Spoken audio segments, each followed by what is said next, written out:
Hi everyone, welcome back. So this week we're in week 2. First of all, before I get started, hopefully you've all turned in your assignments from week 1.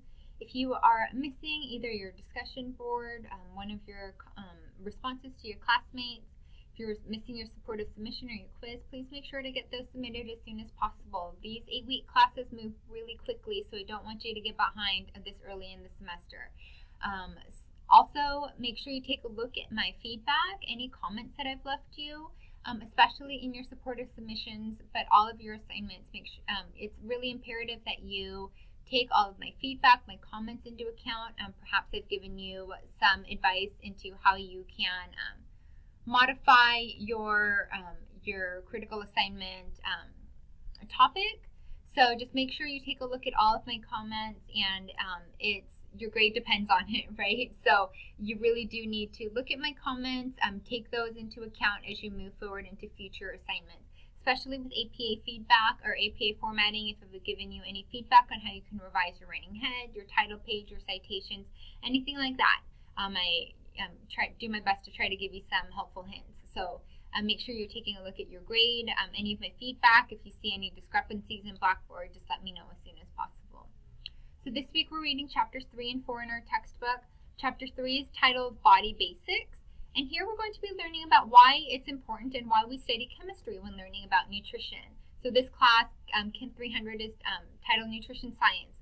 So why it's so important to study chemistry when learning about our nutrition, our foods, our bodies. We'll be learning a little bit about molecules, bonds, and how that takes a part in our nutrition as well.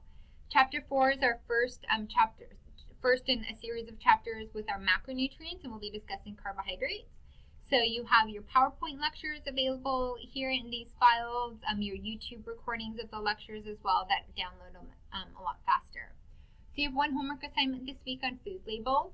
And in 2016, the FDA revised our nutrition facts labels to include some different scientific information. You'll notice, for example, that there's now an added sugars section under the total sugar content. So read these 2 articles that I've given. First, I want you to discuss food labeling, define it in the legislation. Look up, you can find the USDA nutritional nutrient database here. So look up the composition for your favorite food. It doesn't necessarily have to be your favorite. Maybe it's one that you're just really curious about the food content. And PDF that nutrition content of the meal or the food and submit it with your assignment at the end of your paper. I've given you a sample report from a food that I like to eat, tofu, here at the top, so you can see what it looks like. So you'll look at the label of your favorite food and determine the health content of the food from the label. Now, I don't want you to just list, oh, there are so-and-so number of calories and fat and protein and carbohydrates.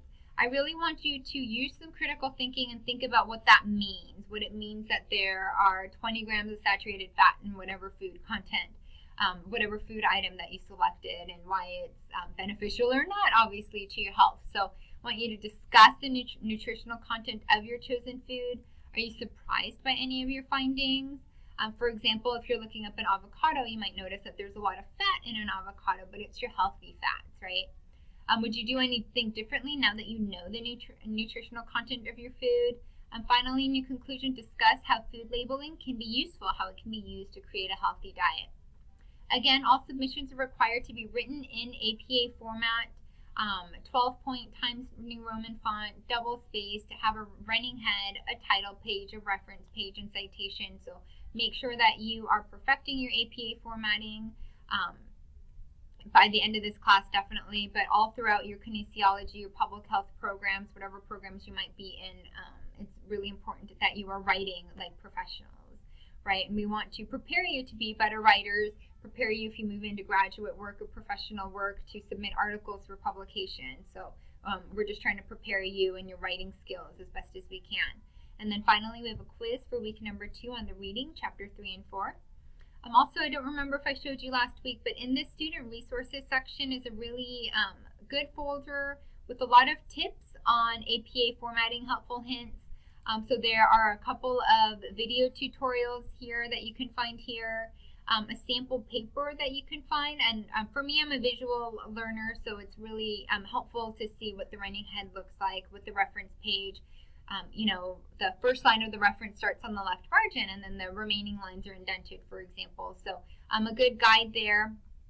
Purdue OWL is an online resource that I use often, just really easy to understand, recommendations on how to write your references for electronic sources, for textbooks, for journal articles, and so forth. Okay, so good luck the rest of this week. We're into week 2. Please reach out to me if you have any questions, comments, any questions on the course content, or just have any questions on any, I'm not a nutritionist, but I can guide you in the right direction if you have any questions after, you know, if your ears perk up a little bit after reading anything in the textbook. I'm more than happy to discuss it with you. Okay, have a great week, everybody. Talk to you soon.